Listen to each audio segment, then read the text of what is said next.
Dapat kayong magliwanag ng kabutihay mahayag, at Diyos ang siyang matanyag. Alleluia, alleluia, alleluia,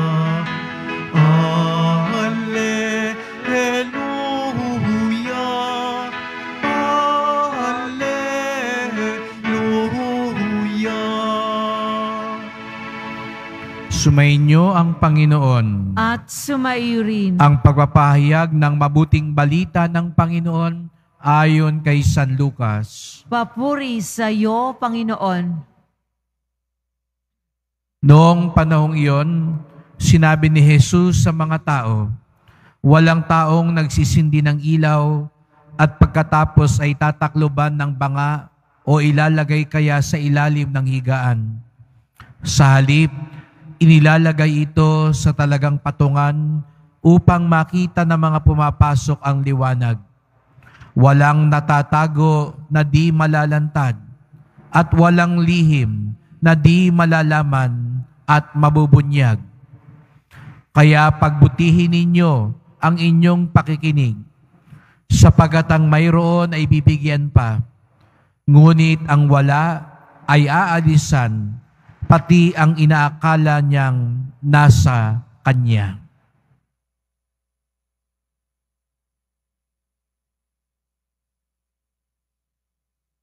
Ang mabuting balita ng ating kaligtasan. Pinupuri ka namin, Panginoong Hesukristo. Magandang umaga po sa inyong lahat at maligayang pagdating sa tahanan ng ating mahal na pong Jesus Nazareno.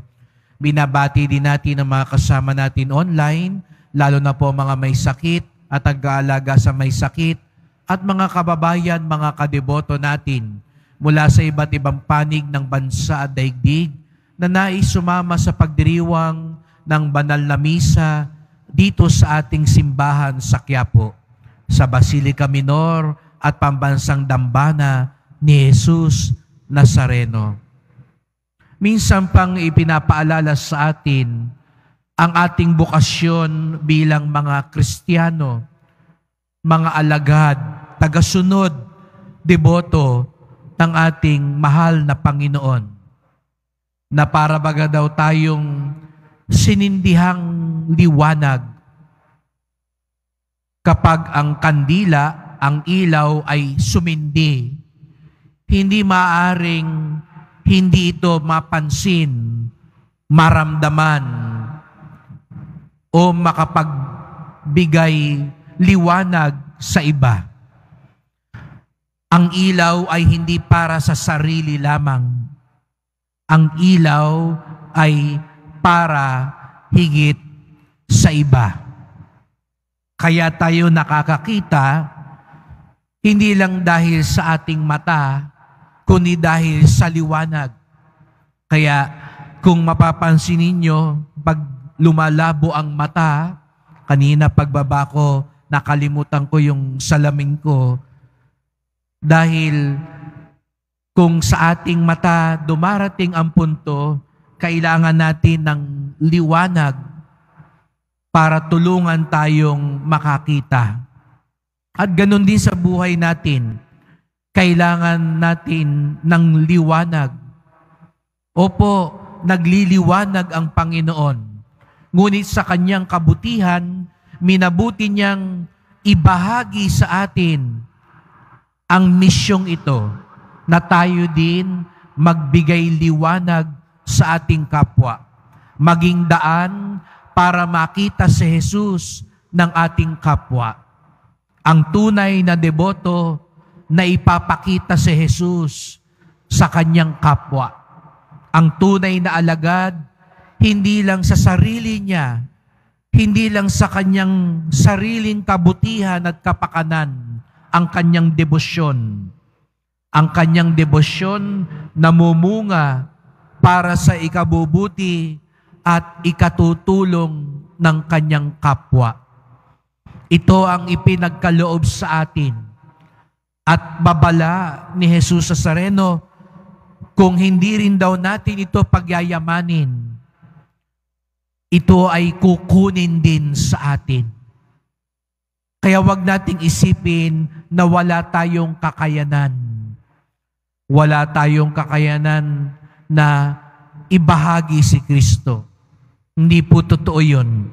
Lahat tayo sa munti man nating pamamaraan, dahil tayo'y mga binyagan, mga anak ng Diyos, mga kapatid ni Jesus, lahat tayo'y may kakayanan ibahagi ang kanyang liwanag sa ating kapwa.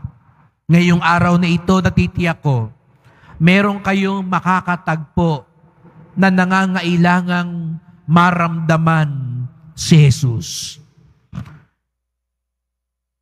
May makakasalubong kayo, makakasama kayo sa opisina, sa bahay, makakasakay sa jeep. Hindi nyo siguro sukat akalain, naghahanap sila kay Jesus. At ikaw ay sinugo ni Jesus Nazareno upang ipakita siya, iparamdam siya. Nawa, hindi lang sa araw na ito, kung hindi sa bawat sandali ng ating buhay, tayo'y maging daluyan ng liwanag ni Jesus. Ang iyong pagngiti, ang iyong pagpapasalamat, ang iyong pagpapatawad, ang iyong pagtulong, ang kabutihang gagawin mo sa araw na ito ay paraan para bigyang liwanag si Jesus sa mundong ito. Nawa, magampanan natin ang napakagandang misyon na ito na ipinagkatiwala sa atin ng Panginoon.